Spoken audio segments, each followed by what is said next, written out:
understand loop statements. Loops are very common in every programming like C, C++, Java, .NET, everywhere, right?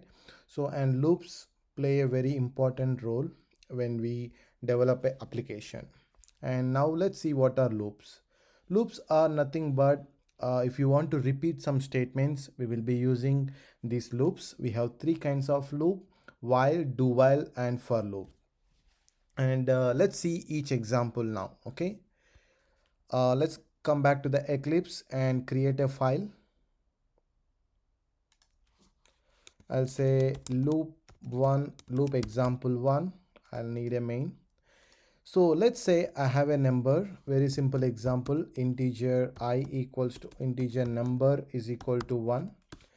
I can simply print by like this, right? Number is 1 or number is colon plus 1. I can print this. Sorry, I need to say num. I'll run this. I can print this. But if I want to print 10 numbers, I need to say integer number 2 is equal to 2 and then print the number 2 again. But instead of writing this, I can use a simple loop here. That is, while write some condition, which is number less than or equal to 10. I want to print from number is nothing but 1 less than or equal to 10. If I want to repeat from 1 to 10 times, I am writing this condition. So now I'll say sys out number colon plus num, and here I will inside this I will say number plus plus number plus plus semicolon. If I execute this, it is printing number from 1 to 10. It is printing from 1 to 10. Let's see how it is executing the loop. So what I'll do, I'll add a breakpoint, and we know how to debug this. Add a breakpoint here and right click and click on debug as Java application. And it will ask to switch, click on switch. Now when the program is started, it is on line number 8. So nothing is printed so far. I'll go to the next step here. You can see the next step, this step over. And when I click on this, it came inside, which means number is 1. You can see on the right side number is 1. 1 less than or equal to 10. It prints it. It then goes to the next step. Number is printed after line 9 execution, and now number will increase after line 10. Now you can see number became 2. So when the number became 2, it again goes back, right? So while statement will repeat unless this condition is false. So 2 less than or equal to 10, it keeps printing and it makes a loop. You see how it is printing, and once the condition is false, 10 is printed, it goes up because now number is 11. 11 less than or equal to 10, false, then it comes out of the loop. So from line 8, when the condition is false, it came out of the loop. Okay, so this is how we understand this. Let's see another example. I want to print only the even numbers, right? So here inside a loop, you can write number %2 equals to 0 to check the condition, right? Now what is happening? First number is 1, 1 %2 is 1, and then it is not printing this. It comes back and it will increase the number, which is 2. 2 less than or equal to 10, which is true. 2 %2 is 0. Then it prints the values. Okay, let's save this, run it. 2, 4, 6, 8, 10. Similarly, you can use another program with a different loop, which is do while. Let's go back to the project. I'll say loop 2, loop example 2.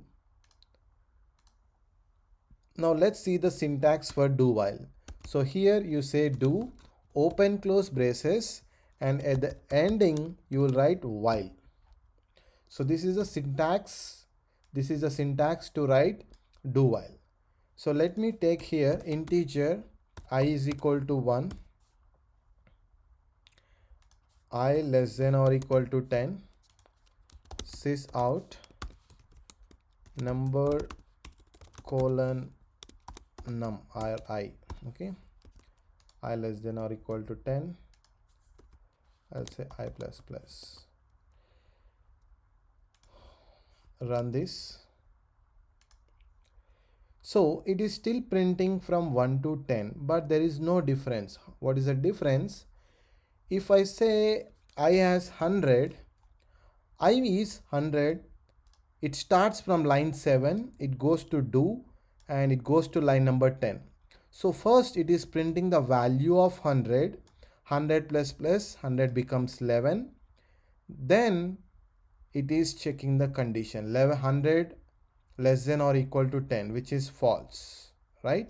So save this, run 100. But why it is still printing even though the condition is false, 100 less than or equal to 10 or 101 less than or equal to 10? The reason, this is a do file, do while. Do while will execute at least one time. Do while will execute at least one time. So this is a syntax. First it will execute the statements and then it will check the condition. If the condition is true, then it goes back to line number 9 and then it will execute. So let's see that again by adding a debug here. Right click, debug, yes. So it came here, line still I is 100. You can see on the right side the line I is still 100. And when I go to the next step, I became 101. I became 101. 101 less than or equal to 10. Now the condition is false. It comes back. Okay. Okay. Now when the do while is when the condition is false, it came out of the loop. And the final one we will be using for loop. Okay. Here I'll create another example. Loop example 3. I want to print same 1 to 10. However, if I am using for loop, the syntax is changed, right? So I'll say for initialization, then you write the condition, you write the increment or decrement. So this is like a shortcut, right? So you write for as a keyword and you need to initialize the value, the condition, and then increment. So here, let me give I equal to 1. I'll say I equals to 1. I less than or equal to 10. I plus plus. Now let me print the value. Number colon plus I. So I have 1. First I need the initialize. You can actually initialize here as well. Integer I equals to 1. 1 less than or equal to 10. So how it works, first it will execute here. This is a step 1. Then it will check the condition. If this condition is true, then it comes here and then it goes to the increment or decrement. So if I run this, I'm getting the output from 1 to 10. That is fine. But let's see how internally it is making a loop. Okay.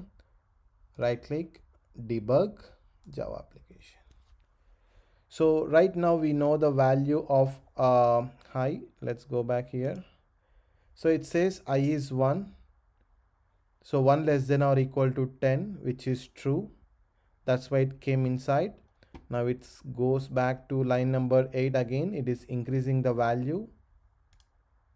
I became 2, 2 less than or equal to 10, which is true.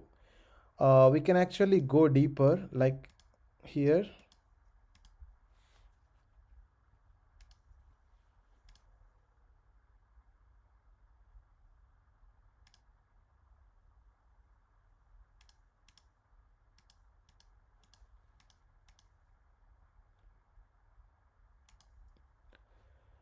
So this is how the for loop will work. Okay, so first it is considering step 1, then step 2, the step 3 is executing the statement, and then it goes back here.